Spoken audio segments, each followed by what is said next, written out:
Bonjour à tous, on se retrouve pour une nouvelle position.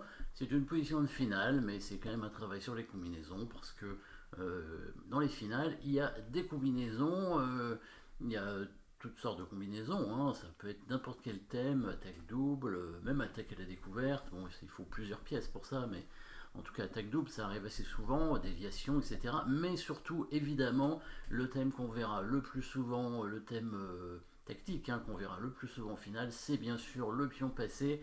Et ici, c'est ce qui se passe, hein. Il y a un pion passé chez les blancs. Le but, c'est de l'amener à dame, bien évidemment. Et pour l'amener à dame, il va falloir empêcher les pièces adverses de contrôler les cases de promotion. Donc, du coup, ça voudrait dire se débarrasser de la tour, donc l'échanger, et éloigner le roi pour qu'il ne soit pas dans le carré. Donc évidemment, ici, on va toujours chercher en priorité les coups forcés, donc les échecs. Et deux échecs possibles pour les blancs avec deux échecs de cavalier. À chaque fois, on donne le cavalier, mais regardons quand même. Alors, cavalier H5, là, les noirs quand même pourraient prendre de trois façons différentes, ça commence à faire beaucoup, et puis on voit pas trop l'intérêt.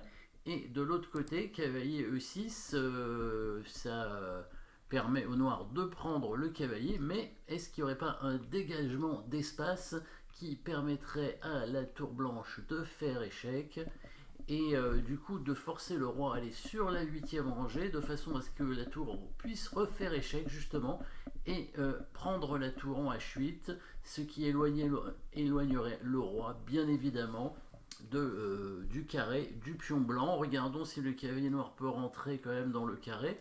Quand le pion va avancer en D6, le roi sera en H8. Le cavalier semble trop loin, hein. Il ne peut pas revenir s'il prend le pion en E4. On joue D7 et il n'y a pas de case. Il y a un échec, mais le roi va bouger et c'est tout. Le cavalier sera trop loin.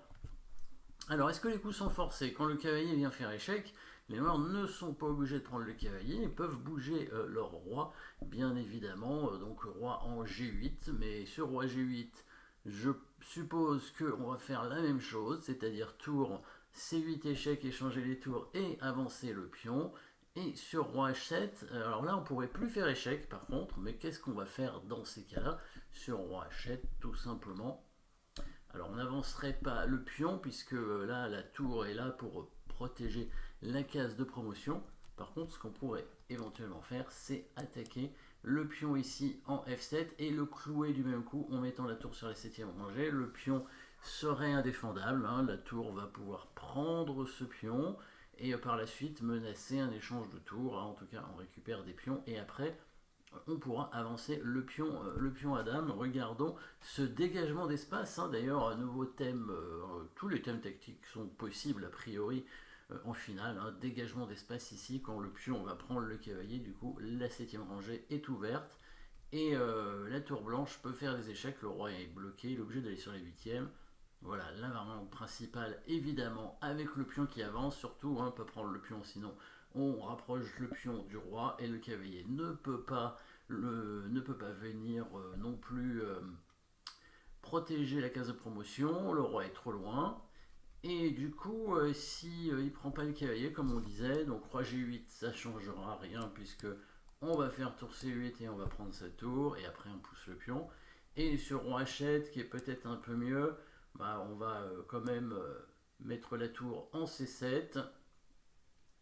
On va quand même mettre la tour en C7 et du coup prendre le pion par la suite en F7 tranquillement sur échec. D'ailleurs, ce qu'on peut faire finalement, puisque le cavalier est imprenable, maintenant que j'y pense, c'est qu'on peut avancer le pion.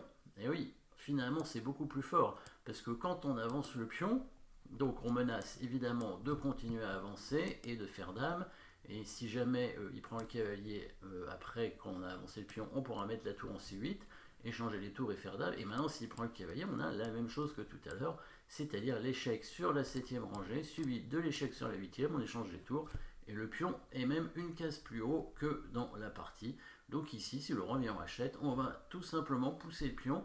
Les noirs ne pourront rien faire pour empêcher le pion d'aller à la dame. S'il essaye de ramener son cavalier, on pousse le pion, et s'il prend du coup le cavalier, on vient ici avec la tour, on échange les tours, et après on fait dame. On pouvait faire échec aussi d'ailleurs, Maintenant que le cavalier était parti, hein, c'était possible de pouvoir de faire échec ici afin de changer les tours directement. Bon, ça change rien, hein, de toute façon. La tour sera échangée au coup suivant et on va aller à dame. Donc petit dégagement d'espace avec cette petite finale grâce au pion passé aussi. Le pion passé qui évidemment fait gagner généralement en finale. Merci d'avoir suivi cette position et à très bientôt.